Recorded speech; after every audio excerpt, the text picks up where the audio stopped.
बढ़ती महंगाई और घटती कमाई के चलते आज देश को आधार कार्ड की नहीं उधार कार्ड की जरूरत पड़ रही है। देश के आम आदमी को उधार कार्ड की जरूरत। और सर, आज इस बहस को सुन रहे भारत देश के करोड़ों लोगों को मैं कहना चाहूंगा कि यह सरकार आप सबको गरीब कर रही है। गरीब सिर्फ वो नहीं सर जो सड़क पे कटोरा लेकर भीख मांग रहा है, हम सब गरीब हो रहे हैं। गरीब इसलिए हो रहे हैं कि हमारी आमदनी नहीं बढ़ रही, लेकिन महंगाई बढ़ती जा रही है। सर, मैं उदाहरण देता हूं।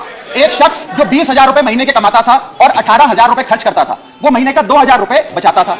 आज उसकी आमदनी 20 की 20 है, 20,000 है, लेकिन खर्चा 18,000 से बढ़कर 25,000 करोड़ हो गया। यानी कि 20,000 की आमदनी, 25,000 का खर्च, 5,000 रुपए की नुकसान का खामियाजा का कर्जा देश का एक एक आदमी भुगत रहा है। सर, मैं बताना चाहूंगा, सुनिए मेरी बात ध्यान से। जब 2014 में महंगाई का आलम देखिए सर, 2014 में जब यह सरकार बनी थी तो पेट्रोल 55 रुपए प्रति लीटर पे बिकता था। आज पेट्रोल 100 रुपए प्रति लीटर पे बिकता है। डीजल 45 लीटर पे बिकता था, 45 रुपए प्रति लीटर, वो डीजल आज 90 रुपए प्रति लीटर पे बिक रहा है सर। एक गैस का सिलेंडर 400 रुपए का मिलता था बाजार में 2014 में जब इनकी सरकार आई थी, आज वो गैस का सिलेंडर 1100 रुपए का हो गया सर, 1100 रुपए का।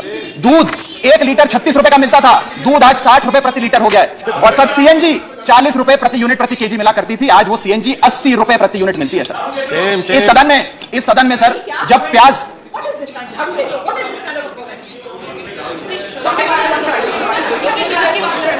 सर, आपका प्रोटेक्शन चाहिए, आपका प्रोटेक्शन चाहिए सर, ये बात सही है सर। एनआईसी देखिए जरा, चलो बोलो सर, बोलो, चलो बोलो सर, जब देश में आई नॉट यील्डिंग बट सर, इस देश में जब प्याज के दाम 100 रुपए प्रति केजी के ऊपर हो गए और इस सदन में हंगामा हुआ, तो माननीय वित्त मंत्री जी ने कहा कि मैं प्याज नहीं खाती, तो मुझे उनके भाव से, प्याज की कीमतों से कुछ लेना देना नहीं है। ये मेरा विश्वास है सर कि माननीय वित्त मंत्री जी आटा, चावल, दाल, दूध, दही, पनीर तो अवश्य खाती होंगी, क्योंकि इन सबके भाव बढ़ गए। जीएसटी लगा के इन्होंने देश की थालीनॉमिक्स, फूड इन्फ्लेशन को बिगाड़ दिया। आटा, दाल, चावल, दूध, दही, सबके रेट आज स्काई रॉकेटिंग है सर, आसमान छू रहे हैं। और भारत की फूड इन्फ्लेशन 10% से लेकर 17% के बीच पूरे वित्तीय वर्ष में मंडरा रही है। ये हालात है सर भारत की थालीनॉमिक्स की। मैं बताना चाहूंगा सर कि इस सरकार ने अमीरों को अमीर और गरीबों को गरीब करने का काम किया।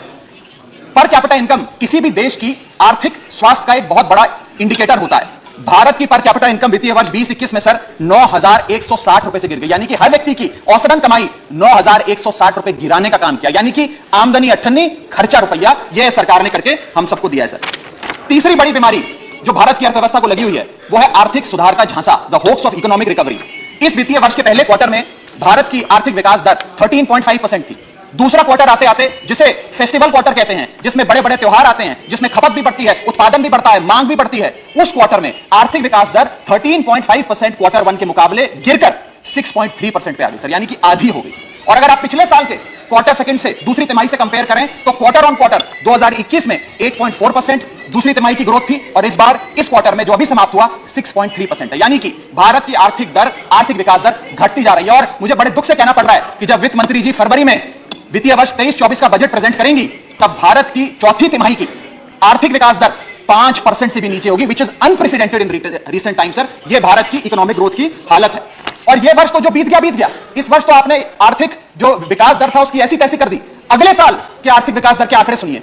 सरकार चाहती है हम 8% पे आगे बढ़े। वर्ल्ड बैंक कहता है वित्तीय वर्ष 23-24 में हम मात्र 6% पे ग्रो करेंगे। क्रिसिल कहता है हम 6% पे ग्रो करेंगे। ओईसीडी कहता है हम 5.7% पे ग्रो करेंगे। गोल्डमैन सैक्स कहता है हम 5.3% पे ग्रो करेंगे, और आईएमएफ कहता है हम 5.1% पे ग्रो करेंगे। यानी कि भारत की अर्थव्यवस्था में ऊपर जाने की बजाय हमारी व्यवस्था नीचे आ रही है सर। चौथी और एक बड़ी बीमारी जो भारत की अर्थव्यवस्था को लगी है वो है द डेट क्राइसिस। भारत सरकार की देनदारी, भारत सरकार पे चढ़ा बहुत बड़ा कर्ज सर। 1947 से लेकर 2014 तक, यानी कि इन 67 सालों में कई पार्टियों की सरकारें रहीं, केंद्र में कई पार्टियों ने शासन किया।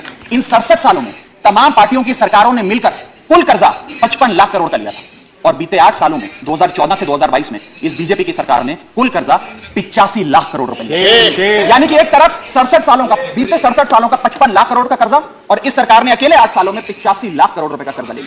मैं पूछना चाहता हूं इनसे कि यह तो मुफ्त की